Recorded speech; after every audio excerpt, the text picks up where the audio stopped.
and I'd like to introduce our director, Nancy Bilmes. Nancy, take it away. Awesome. Thanks so much, Steve. Welcome, everybody. So happy to see you here with us today. We're going to be talking about what talking about career in the classroom has to do with equity. And about halfway through, we're going to have a little activity. And I'm going to turn this over to Caitlin, who's going to be running this activity, to introduce herself. Hi, everyone. Thank you so much for joining us today. So I am new to the Center for Career Development. I'm the program designer. I have a background in curriculum and instruction.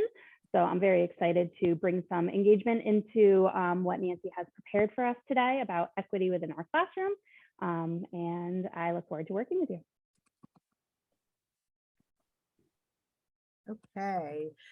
I'm dealing with somebody who is having some listening, or not listening issues, but tech issues. But in the meantime, I'm going to share my screen. Okay, Caitlin, can you see my screen? Awesome. And is everyone able to, and I can't see everyone, but is everyone able to hear and see me? Okay, awesome, thank you.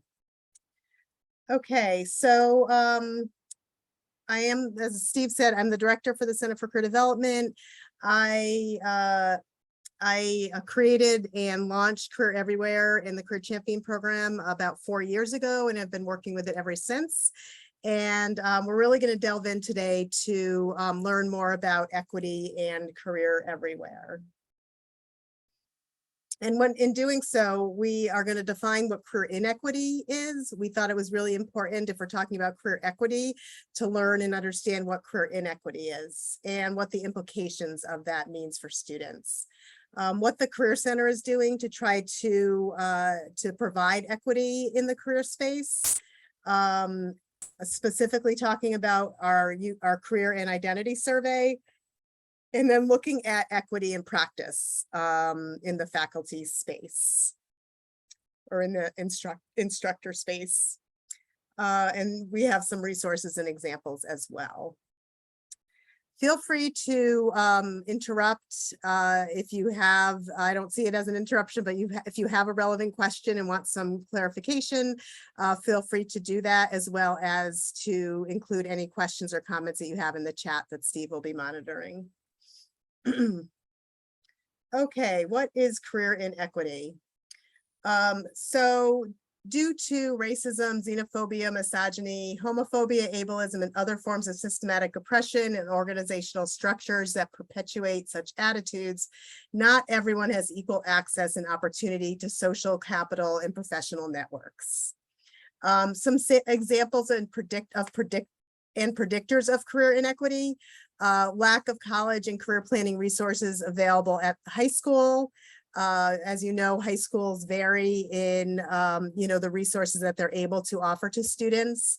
Not having a family member who they can turn to for advice and questions around career. Not having access to certain types of events or resources, possibly due to a disability, and not being able to access those resources. Not being able to afford an unpaid experiential learning or co-op or internship opportunity, and lack of experiential learning options due to work authorization. There's many more, but we wanted to just provide a few examples. So what are the implications of career inequity? What are the implications of students coming from vast different backgrounds? And you can see through our first destination outcome survey from 2017 to 2020, the percentage, I'm really going to look at this, this last row here. But you can see that the percentage of students who are still seeking an opportunity, that could be grad school, that could be a job. For white students, it's around 11%. If you look at Hispanic and Latinx, it's 17% of students who are still looking. African American and Black students, it's 19%. Asian students, it's 14%. And American Indian Alaska Native is a little bit lower than white students at 9%. So this is a really critical juncture for students who are looking and don't have access and equity within the career space, and so important for us to be moving in the direction of providing equal access and equity. In addition, there's a resource called Career Inequity on College Campuses, integrating career advising for equitable student access. And this came out in 2020 or 2021. And it says that much has been written about how academic advising, mentoring, high impact learning, and course transformation has a potential to increase the likelihood of student success. A critical and often missing piece of this equation is career advising. And recent research has found that helpful career advising is one of the most likely practices to increase college student career mobility in the first 10 years after graduation. And that comes from the National Alumni Career Mobility Survey, or NACM, as you might hear me refer to it later on. So in addition, structural career advising integration practices can assist with improving equitable student outcomes. And this is conversations that are happening nationally, not just at UConn, but it's important that we start, or we continue to have them here at the university. And some examples of where and how we can embed career is through academic advising, instruction, curriculum, and co-curricular activities. And so today we're going to be talking a little bit more specifically about instruction and courses, but just keeping in mind that all of these areas, career can be integrated. So what are we doing at the Career Center? We have an initiative called Career Everywhere. It's really a movement, and the mission for that is to ensure that all students have the tools and resources needed for post-graduation success, and integrate career development into every facet of a student's experience at the university. And through intentionally infusing career development into the UConn experience, Career Everywhere provides access and equity to career development for all students, including underrepresented, marginalized, and first-gen students. So one of the kind of, I guess, I don't want to say easiest way, but integrating career competencies into conversations that faculty have in classes, advisors have in advising sessions, or just when you're chatting with students. Career competencies had been developed through the National Association of Colleges and Employers, NACE. And this is a national organization that really provides oversight to career and our partners in college recruiting, in the organizational side of the house. And these competencies were articulated through a lot of research that NACE provided and did with over 3,000 organizations that run from every industry across the board.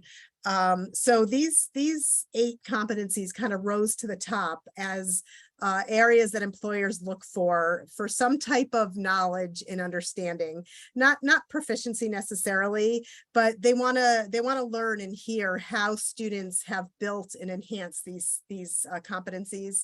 So we have career and self-development, communication, critical thinking, equity and inclusion, leadership, professionalism, teamwork, and technology.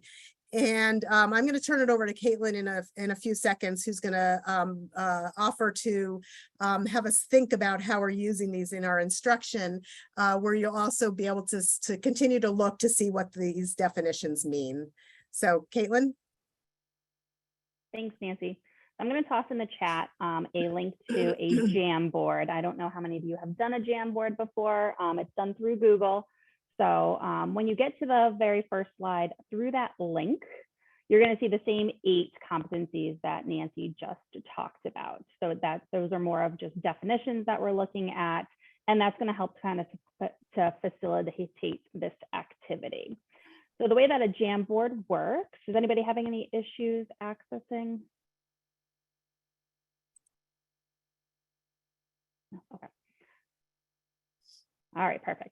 So over on the left-hand side of the Jamboard, you're going to see kind of a toolbar. There's like a pen, an eraser, the cursor. You're going to use the fourth one down. It kind of looks, it's called a sticky note if you hover over it. So if you select the sticky note, you can go on to the second slide. And what we're wanting you to use the sticky note for is to put under any of these 8 competencies where you have seen them in a classroom, whether you are the faculty of a classroom, a staff member that maybe advise or do SYE courses. So you can put the course title if it's a specific course you've seen one of these competencies in. As well as if you do the course title, like like if it's HDFS 1100, then just put next to it what the name of that course is, so we can get a little bit more information for those ones that we might not be as familiar with. So for instance, I can toss one on there. You know, in an SYE course, we've definitely done some leadership in terms of looking at different communication styles. So sometimes they might fall under multiple categories, so feel free to do that. So every time you want to create a new one, just select the sticky note and pop it on there. And again, it doesn't have to be a course. So if you've seen it somewhere else throughout campus where students can demonstrate these competencies, we're kind of looking for a vast majority of these throughout all of UConn. And let me know if you have any questions. All right.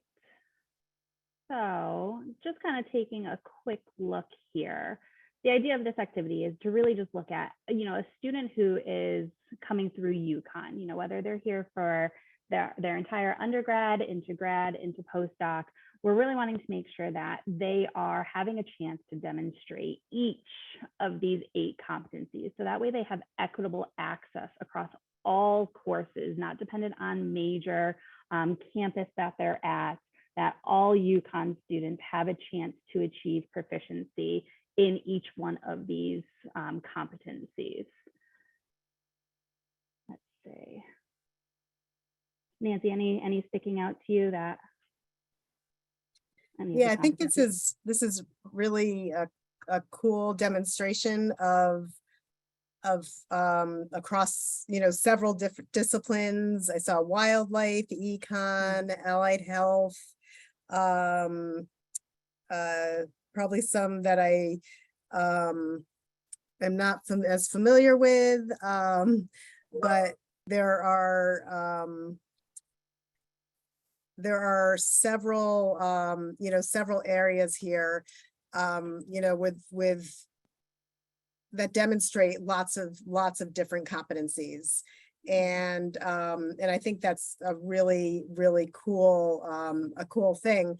My question is, I guess one question I have for folks is, are you articulating these competencies in the class? So if you're teaching an assignment that really focuses on critical thinking or equity and inclusion, are you drawing those lines for students? And if you are, how are you kind of drawing those lines? Does anyone care to share?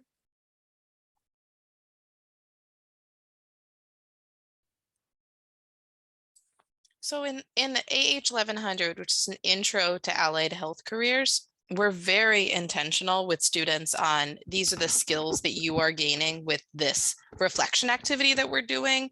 And in this last semester, we now are sending out weekly feedbacks to their reflections to further draw that line for students, the things they on the aggregate level did well, and the things that again on the aggregate level are continued issues that they need to be aware of, not just in this course, but just from that professionalism point of view and in their own personal career development. That's awesome, Amy. Are you also indicating that these are skills that employers are seeking in recent grads? I'm getting that from this presentation that we'll add that piece Awesome. to say Yep. even more incentive for you to read these weekly emails that I am sending you. Yep, perfect. Anyone else?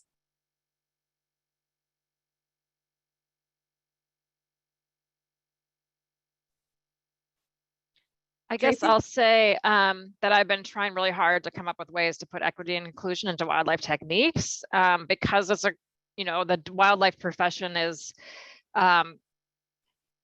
mainly white males. It's switched in recent years that women have gained traction and are more represented across the profession. But we're very much lacking in other types of minorities representation in the profession at large. So I've always talked about we cover field methods, like things that people do in the field, and talked about how equipment is designed generally for somebody who's 6 feet tall and has strong upper shoulders, right? And so I've worked through in my class for a lot of our fields type stuff, how to modify field equipment to be usable for people of different heights and people with different levels of strength, and how there's ways to do that. Lately, I've been trying to come up with better ways of teaching equity and inclusion.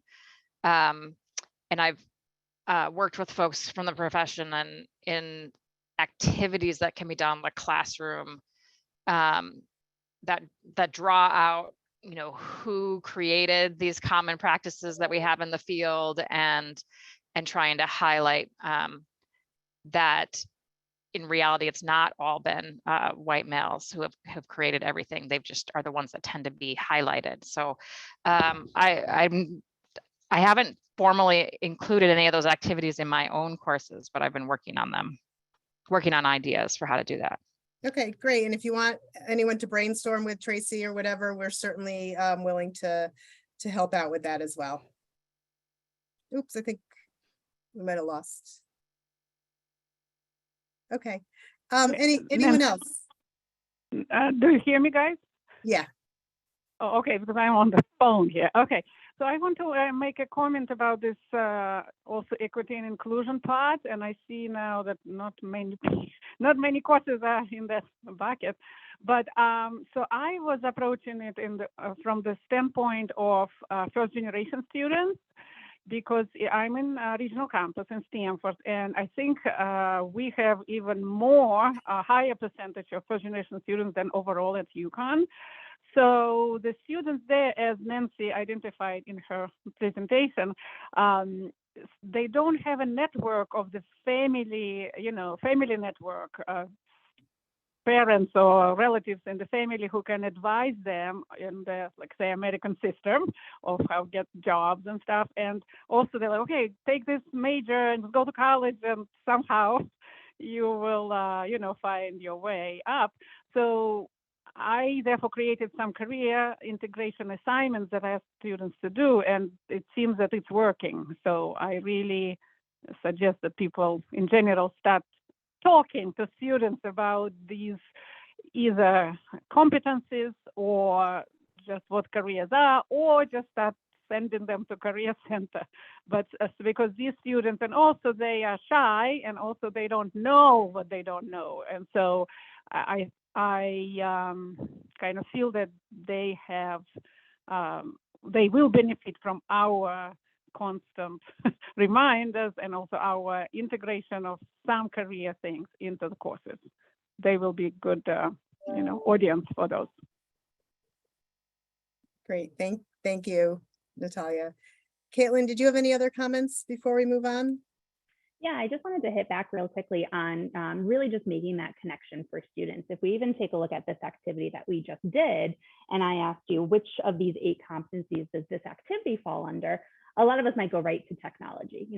We're doing it through technology, but it's also teamwork. It's also, critically thinking about our own personal classes. It's also a communication style.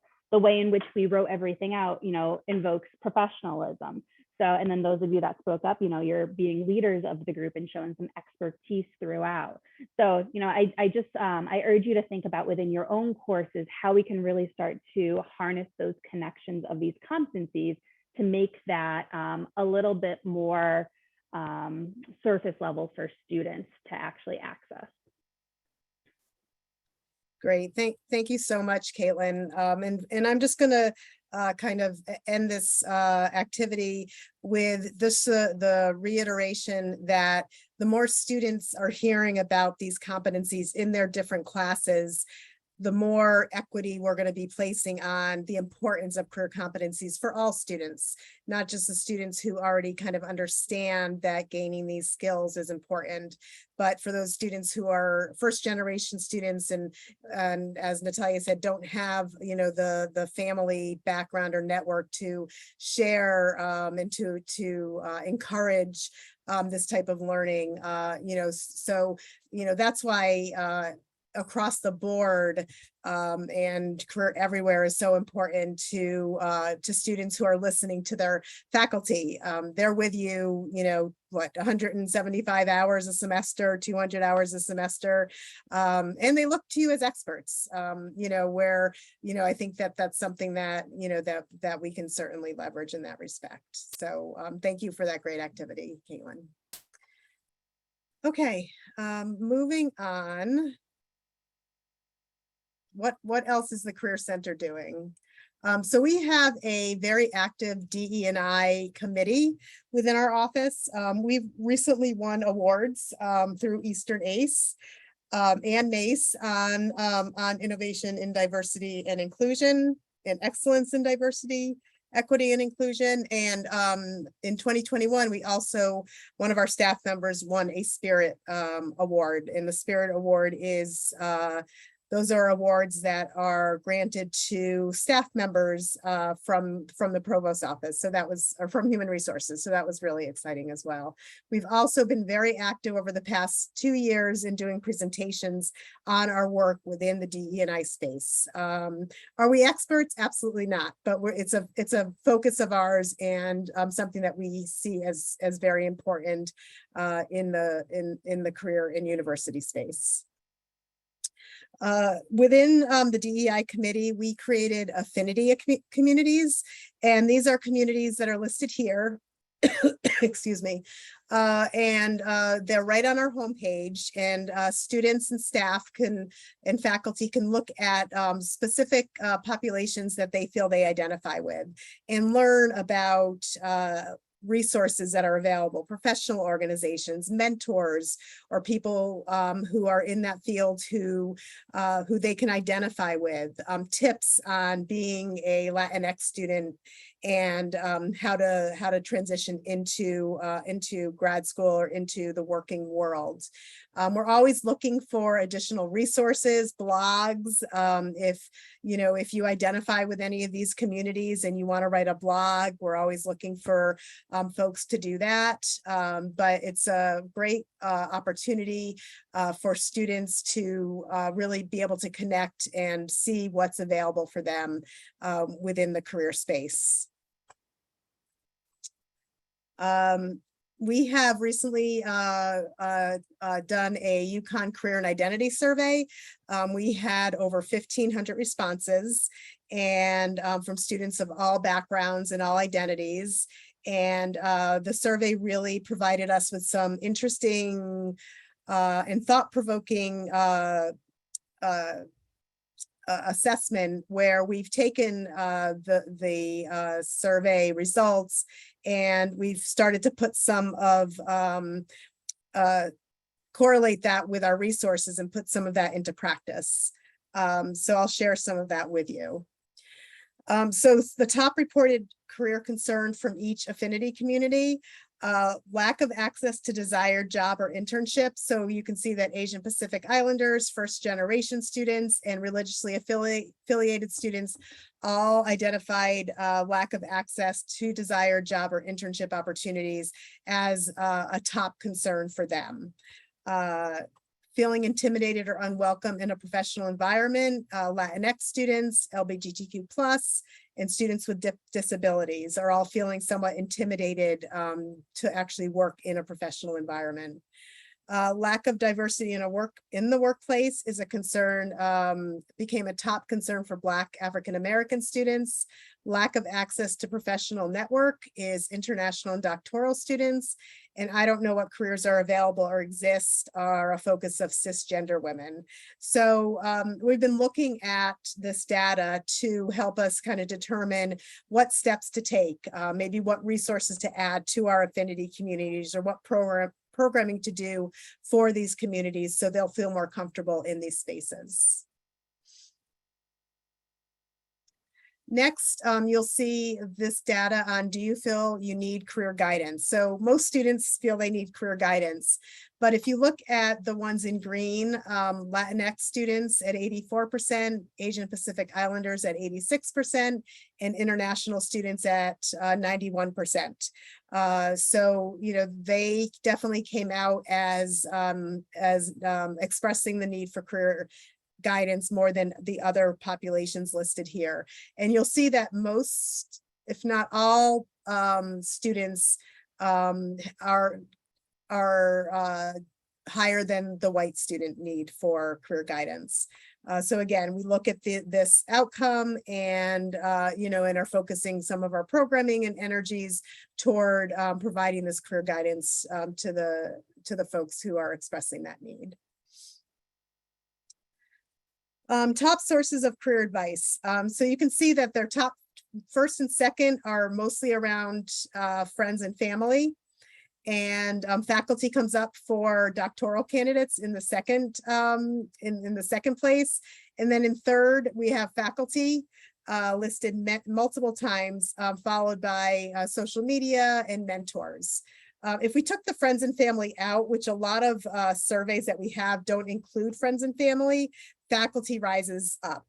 And that's where you all come in. That students are seeking advice when asked, you know, if the advice is helpful. They are generally saying it's either, you know, very helpful or somewhat helpful. So it's really important. We know that faculty are sharing thoughts and advice with students. So, you know, we think it's great that that students have this resource, especially as they get to know you. And we'd prefer that they don't go onto social media to get there, except if it's ours, but not just random social media. Nancy, we have a quick question in the chat. If staff was an option for that survey, or employers were listed as an option for that survey. I believe that both staff and employers were listed as well. And again, if we didn't have the friends and family, and in retrospect, because some of the other surveys don't have friends and family, faculty, then staff and employers would also have shown up greatly. And we can definitely look at that as well. And update this slide a little bit. So some quotes from the survey. Reach out to, so these are quotes that students had responded to in kind of open-ended, like what could be done to help them in this career space. Reach out to professors or academic advisors and have them push this service, the Center for Career Development. Collaborate with each school or college to see what they can address. Encourage departments to advertise our services. I think you're doing a great job. I think my graduate program should be more in contact with the center and invite you again to present once per semester. Offer opportunities for students through various departments or groups. Have advisors recommend internships more. Teach advisors about different jobs available and and understand what it takes to get certain jobs, and actively contact departments about internships related to the field of study in the department so that they could, okay, I'm struggling here. So that those could be advertised to students. So you see, I mean, some of this we're already doing. We already integrate our services with faculty in classes, but from a student's perspective, they don't necessarily just want to hear from us. They want to hear about career from their departments and from others on campus, because they sometimes listen more. It's kind of like the mom and the dad. They sometimes listen more to faculty than they do to the Career Center. So they see the value when you're sharing this information. They see that valued. Okay, so career equity in practice. Ways that that faculty and advisors and other staff can apply career into their, specifically today, into your curriculum and your courses. Add career-related readiness language to your syllabus. So the Center for Career Development last year, along with faculty subcommittee of career champions, they were instrumental in helping us create some language that can be copied and pasted into your syllabi. And I'll show that in a couple minutes and let you know how you can access that information. But for faculty or instructors who aren't yet ready to or aren't able to talk about career in the classroom, that's a really good starting point, you know, if you're able to add that to your syllabus. Encourage students to add academic projects to their resume, CV, and portfolio. There's a lot of great academic projects that happen across campus. I mean, if you think like the senior design project in engineering is kind of the, you know, the one that a lot of people think about, but there's projects happening in every course that students can definitely put on their resume, especially if they don't yet have career-related experiences. So, you know, if they are a student in econ, let's say, I see Natalia on my screen, and there was a project they did that took a significant amount of time. That's something that they could, and they gained or enhanced some of those competencies. That's definitely something they could have a project section on their resume. So if you're talking about resumes with a student, you certainly can bring that up. Adopt ready-to-use Husky CT career modules created by the center, the Career Center and CETL. So we have 5 modules, one on resume, one on interviewing, one on cover letters, LinkedIn, and informational interviewing. And those are going to be re-released in about 3 weeks, just after Thanksgiving. And if you've used those modules in the past, they've been like 4 to 5 hours of content. The new modules are going to be, they're going to have the same, they're the same topics. They're going to be units, and they're going to be kind of, they're going to have subcategories. So each topic will only be, or each subtopic will only be like 20 to 25 minutes. So you can kind of choose what you want to highlight in your class if you don't have the 4 to 5 hours for students to spend on a resume writing module. Integrating NACE competencies into course objectives and or assignments. We started to talk about that. So, you know, it's probably not even the integration, because many of these competencies are already integrated, but it's the drawing the line to the competency, and the fact that employers look for these 8 career competencies to help students start to be able to articulate that in my forestry class or in my allied health class, this is a competency I enhanced and this is how. So it's drawing those correlations with students. That's super helpful. Work on one-on-one with the Career Center for syllabus and curriculum consultations. So each school and college has a liaison, an academic liaison, and we also have Caitlin in her new role. So there'll be no shortage of syllabus consultation if you're interested in doing that with the Career Center. And then inviting an employer for a presentation to discuss a specific industry or a specific career topic. Those are all ways that you can integrate career, and there's others as well, but those are the ones that kind of are happening most often around campus. So this is a sample course objective. So if you look at this management course describing the essential and typical elements for a talent management system in representative or typical Fortune 100 companies or similar global companies. So the career competencies that may be enhanced here are career and self-development. If we got more into a conversation with this faculty member, we might identify a couple others as well. We don't want you to ever say all the competencies, even if that's true. You really want to focus on like the 2 to 3 that are highlighted the most, because that's super important. And then, because we don't want them to get kind of drowned out if we're saying that it's all the competencies in every assignment. And then this is a history course with the objective of the assignment to analyze race, gender, class, and sexuality, region, and nation as interdependent categories of identity, experience, and history in the US since the year 1877. And then it goes on to say that they're going to work in teams and propose to the Museum of American History a virtual exhibit on a topic of their choosing. So ultimately, this one does have many more competencies, and I'd say that this is probably bordering on too many. So I would work with a faculty member here to think about the ones that are going to be most focused on. And I would imagine equity and inclusion would be one in this particular assignment. And then, thinking about the others and how we can maybe narrow those down a little bit. So that's kind of an example of how you can incorporate the competencies into an assignment. And again, we're available to help you with that if you're uncertain on how to do that.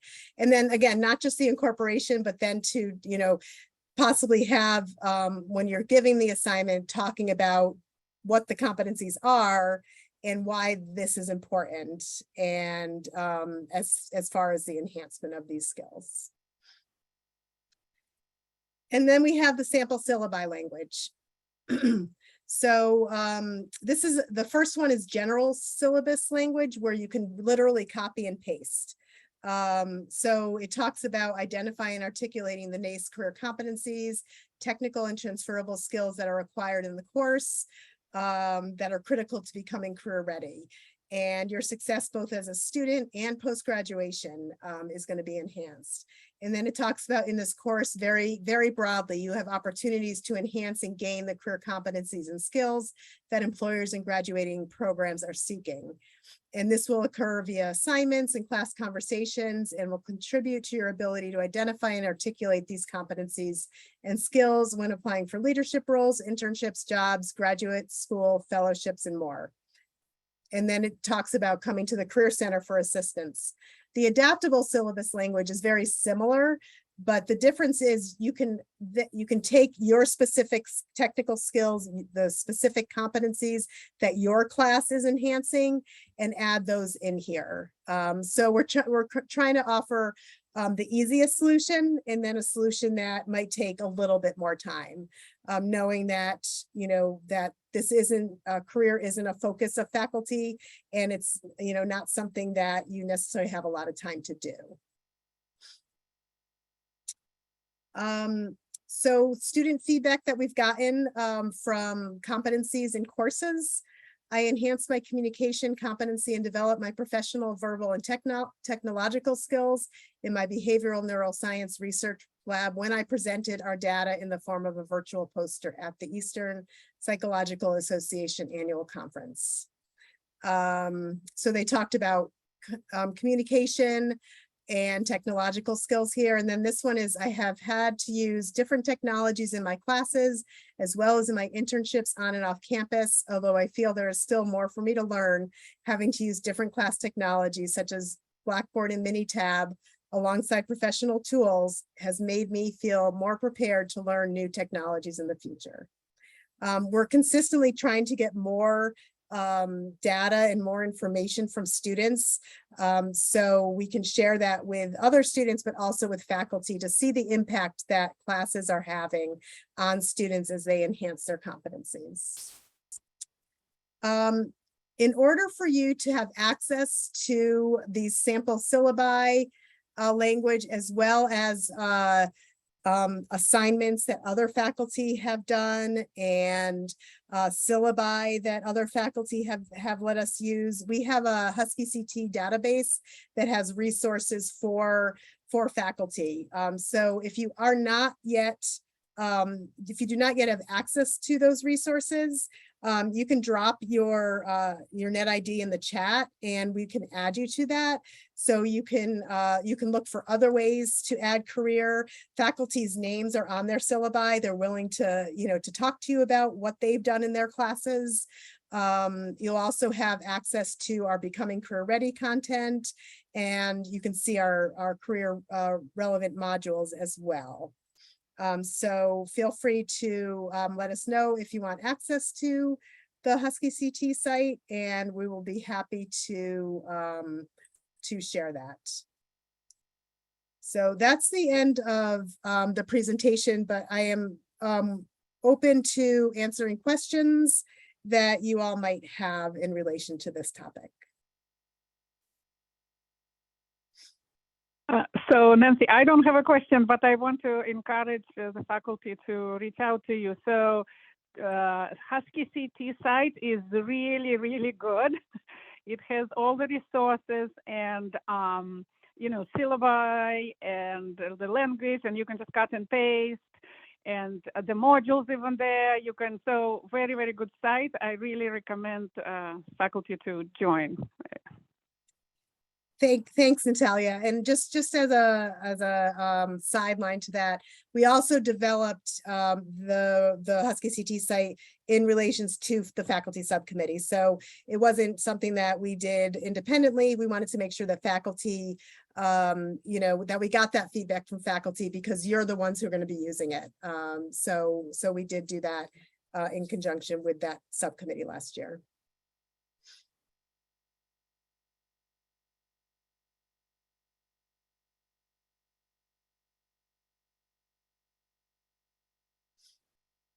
Any other questions or comments?